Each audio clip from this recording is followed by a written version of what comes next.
A horrible crime occurred in the tranquil city of Carlsbad, New Mexico, in the sweltering month of July 1987, and it shook the community to its very foundations. The lifeless body of Donna Suhayat, who was 38 years old, was found inside her home on Elm Street, which has left the community in a state of shock and bewilderment. The investigation was abandoned, and it appeared that justice would never be served until 2023, when developments in forensic technology and steadfast determination from investigators, at last, brought an end to the investigation. Hi and welcome back to our channel. If you are new here, please consider subscribing, as it helps us motivate to create more intriguing content for you. Let's have a look at the cold case that detectives took 36 years to solve. The life and tragic death of Donna Suhayat. Donna Suhayat was a beloved daughter, sister, wife, and mother who was born on August 28, 1948.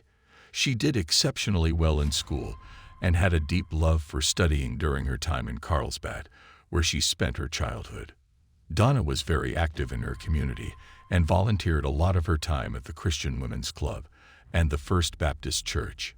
She shone as an example of what it means to be kind, and everyone who knew her adored her.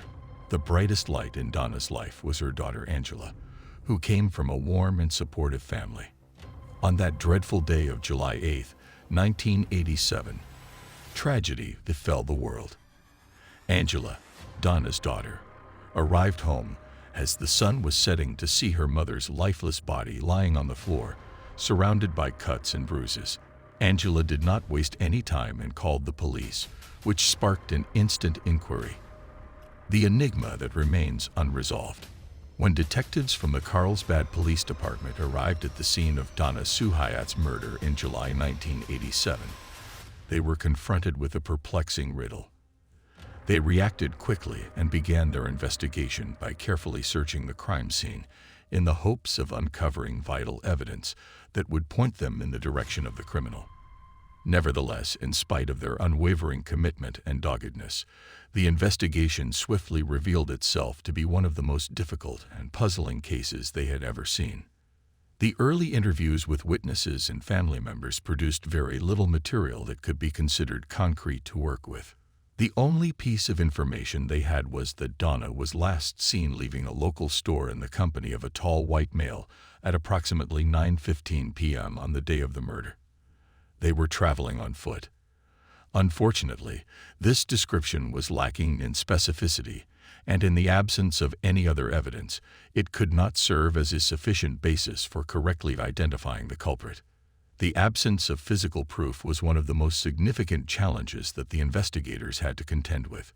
When the year 1987 rolled along, the field of forensic science was not nearly as far forward technologically as it is today. DNA profiling, which is now a major tool in criminal investigations, was only in its infancy at the time, and the ability of other forensic procedures to give irrefutable evidence was severely limited. As a direct consequence of this, the detectives were unable to positively identify a suspect or make any connections between probable leads. In addition, there were no highly developed investigation methods available, which added another layer of complexity to the situation. Investigators in today's world have access to a broad variety of technologies, such as cutting-edge DNA sequencing technology, forensic genetic genealogy, and digital forensics. The use of these technologies frequently enables the discovery of critical relationships and facts that were once inaccessible. However, in 1987, such resources were not available. Thus, the investigators had to rely on traditional investigation procedures, which ultimately proved to be insufficient to solve the case. The passage of time was another factor that contributed significantly to the unresolved status of the case. The passage of time caused people's recollections to become hazy, witnesses to move away, and possible evidence to deteriorate or vanish altogether. It became less likely that new leads would be discovered, and it became increasingly likely that the case would never be solved. A breakthrough in 2023. Detectives Joey Landgraf and Tim Nice from the Carlsbad Police Department made the decision in 2023 to reopen the investigation into the unsolved murder of Donna Suhayat, which had lain dormant for more than 3 decades prior to that year. They were prepared with cutting-edge investigative techniques and had access to cutting-edge DNA sequencing technology. They were resolute in their pursuit of the answers that had escaped their predecessors for such a significant amount of time. The investigators were aware that using only the conventional investigative techniques would not be sufficient to solve this protracted mystery. They were aware that in order to solve the riddle, they would need to make use of the most modern forensic methods available. They redoubled their efforts and moved the evidence they had preserved from the crime site to a private laboratory in Texas called Othram. At Othram, the evidence was sequenced using forensic-grade technology in order to develop a complete DNA profile of the suspect. This cutting-edge method presented fresh opportunities for success, since it had the potential to produce a comprehensive genetic blueprint that may establish a connection between the offender and the crime. The application of forensic genetic genealogy was the next significant step toward the breakthrough. The DNA profile was used by the team from the FBI to develop leads in order to direct the investigators in the direction of identifying the primary suspect. The procedure involves comparing the DNA that was gathered with genealogical databases to look for familial matches, which ultimately helped to cut down on the number of possible suspects. They were able to make great headway thanks to the strength of forensic genetic genealogy and the painstaking investigation that went into it. Michael Ruff, Wigley, has been named as the primary suspect in this case. The DNA profile provided an unmistakable link between him and the crime scene, solidifying his position as the leading suspect in Donna's homicide. However, this was only the beginning of the breakthrough. After conducting additional research into Wigley's background, the investigators discovered that he had a troubling criminal history. At the beginning of the 1980s, Wigley was involved in many instances of sexual assault across the state of Central Texas. This shocking information formed a disturbing portrait of a person who is violent and dangerous. The fact that Wigley had been in Carlsbad at the time of the assault and murder gave the prosecution further evidence to support their case against him. The pieces of the puzzle were starting to fit together, and the evidence was getting stronger.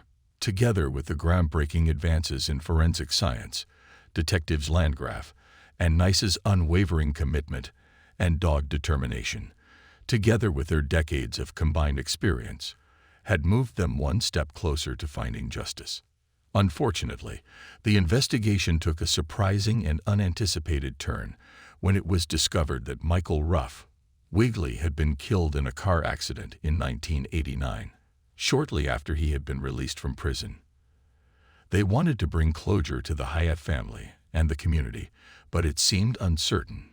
Despite this, the investigators did not give up their search. They secured a search warrant for the exhumation of Wigley's body so that they could gather DNA samples to compare with the evidence found at the crime scene. Othram's kin SNP testing provided unequivocal evidence in support with the investigators' hypotheses. The fact that Michael Ruff, Wigley's DNA was a perfect match for the samples taken from the crime site proved beyond a shadow of a doubt that he was responsible for the crime. Even though it was decided after the victim's death, justice was carried out. Closure and justice served. After serving his time in jail, Michael Ruff Wigley tragically lost his life in a car accident in 1989, just a few years after his release. Nevertheless, the investigators were able to get a search warrant for the exhumation of Wigley's body, and they took DNA samples to compare with the evidence found at the crime scene. Othram's kin SNP testing provided unmistakable evidence that Wigley was the individual responsible for the death of Donna Suhayat. The influence and acknowledgement. The Carlsbad town went through a significant transformation as a direct result of the successful conclusion of the 36-year-old cold case. It was able to restore their faith in law enforcement while also highlighting the significance of innovation and collaboration in the battle against crime.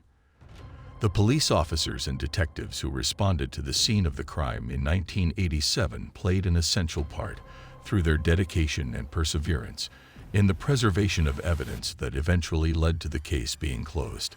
The unsolved murder investigation of Donna Suhayat, which has been going on for the past 36 years, serves as a powerful illustration of the need to never give up on the pursuit of justice. The Carlsbad community and the family of Donna Suhayat were ultimately able to move on with their lives after the unrelenting efforts of detectives, breakthroughs in forensic science, and the support of the community. The fact that this long unsolved mystery has now been solved is a powerful demonstration of the importance of both tenacity and collaboration in the fight for justice. What do you think of this case? Let us know in the comment section below. Don't forget to like this video and subscribe to our channel. Thanks for watching.